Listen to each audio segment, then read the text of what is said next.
जीव काज सुधारने शब्द नाव बनाई सुंदर, दुखत जीव उभारने नम्रता और दीनता से भेंट सतगुरु दीजिए। मैं हूँ शरणागत तुम्हारो, दास अपना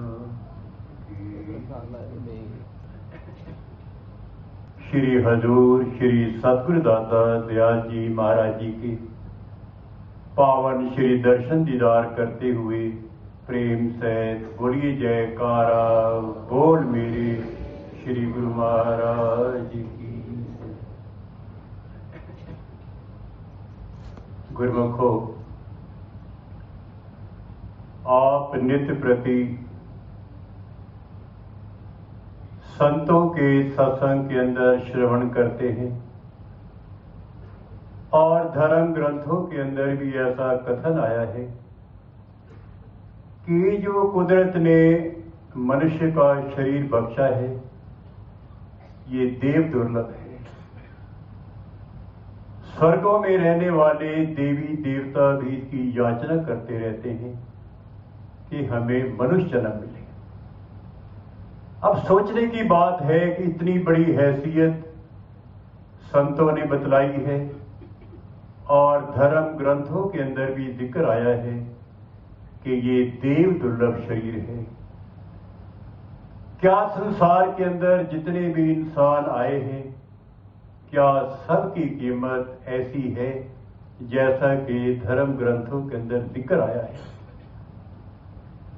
इसका जवाब संतों ने ऐसे दिया है कि मानुष मानुष अंतरा, कोई हीरा कोई कंकर। मनुष्य मनुष्य के अंदर भी बहुत बड़ा भारी अंतर है। संतों ने यहां तक कथन किया है कि कई मनुष्य संसार के अंदर ऐसे हैं जिनकी कीमत कंकर की बराबर है और ऐसे जीव भी संसार के अंदर हैं जिनकी कीमत संतों ने हीरे के बराबर कह दी है। इतना बड़ा भारी अंतर कैसे है? इसका उत्तर भी संतों ने दिया है कि जो जीव संसार के अंदर आकर के वो काम करता है जिस काम के लिए कुदरत ने भेजा है, इस संसार रूपी बाजार में आकर के वो सौदा खरीद करता है जिस सौदे को खरीद करने के लिए ईश्वर ने भेजा है। अगर ये काम उसने किया तो उस जीव की कीमत हीरे के बराबर है और अगर ये काम नहीं किया तो संतों ने बतलाया है कि रात गंवाई सोए के, दिनस गवाया खाए, हीरे जैसा जन्म था कोटि बदले जाए। अगर वो कार्य नहीं किया जिसके लिए कुदरत ने भेजा था तो संतों ने लिखा है कि रात गवाई सोए के, दिनस गवाया खाए। ऐसे जीव जो रात जब आती है सोने में बिता देते हैं, जब दिन आता है तो संसारी धंधों के अंदर खाने पीने के अंदर बिता देते हैं। तो संतों ने निर्णय दिया है कि हीरे जैसा जन्म था कोटि बदले जाए। हीरे जैसा जन्म जो कुदरत ने बख्शा था वो कौड़ियों के भाव जा रहा है। लेकिन आप जैसे गुरमुख जन जिनको वक्त के सत्पुरुषों की चरण शरण मिल गई है, जिन पर महापुरुषों की अपार दया उतरी है और उनकी शरण में जाकर के वो कार्य करते हैं, वो कौन सा कार्य है? संतों ने फरमाया है कि भई प्रापत मानुक तिहुरिया, गोविंद मिलन की एह तेरी बरिया। अवर काज तेरे किते न काम, मिल साध संगत भज केवल नाम। मनुष्य जन्म के अंदर जीव को क्या करना है? महापुरुषों ने स्पष्ट शब्दों के अंदर फरमाया है कि ये जो जीव आत्मा है ये मालिक से मिलने का एक चांस है, कुदरत ने दिया है और केवल केवल नाम और भक्ति की कमाई करनी है। लेकिन ये कार्य कैसे हो सकता है? जब तक वक्त के सत्पुरुषों की चरण शरण नहीं मिलती, जीव जो है अपने मकसद को नहीं समझ सकता।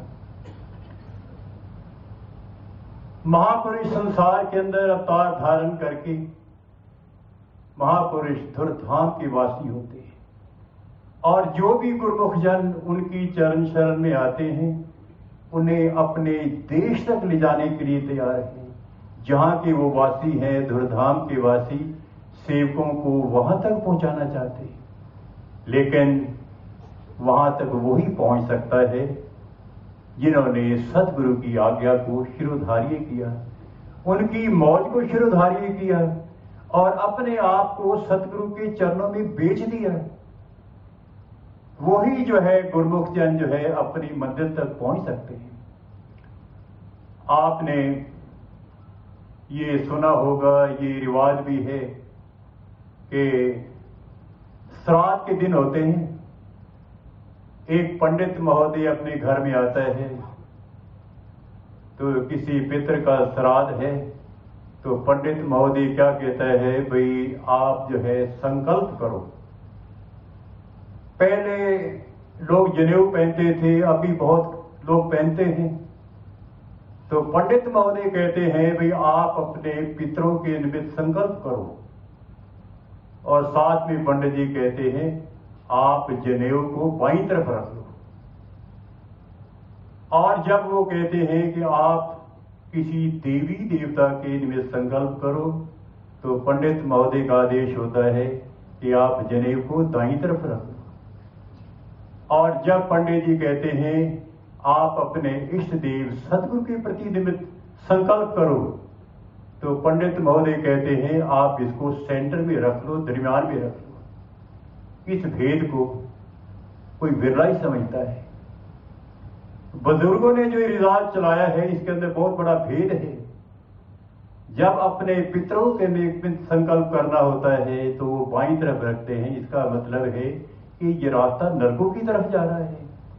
और अगर आप देवी देवता के संकल्प करते हैं, जनेऊ को दाईं तरफ रखते हैं, तो इसका मतलब है कि ये रास्ता जो है ये स्वर्गों की तरफ जा रहा है।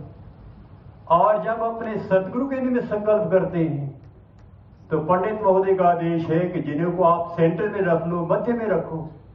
इसका यही मतलब है कि ये सतगुरु का जो रास्ता है वो ना नरकों को जाता है ना स्वर्गों को जाता है, बल्कि उसके बीच में से वो सचखंड तक पहुंचता है। बोल मैंने अपने कानों से हमारे श्री सतगुरु दाता दयाल जी श्री तृतीय पातशाही महाराज जी के पावन वचन सुने हैं। एक बार उन्होंने अपने पावन वचनों के अंदर फरमाया था कि जो गुरुमुख जन हमारी शरण में आए हैं हम उन्हें अपने देश में ले जाना चाहते हैं। और ये फरमाते थे कि हम अपने देश से नीचे उतरते हैं, सेवक के पास पहुंचते हैं। जिस सेवक का मन निर्मल है, जिस सेवक का मन पवित्र है, साफ है, उसको वो हम अपने साथ लेकर के धुरधाम तक पहुंचते हैं। और जब हम देखते हैं कि सेवक का मन जो है अभी पावन नहीं हुआ, पवित्र नहीं हुआ, इसके ऊपर विषय विकारों की मैल चढ़ी हुई है, तो हम वापस आ जाते हैं।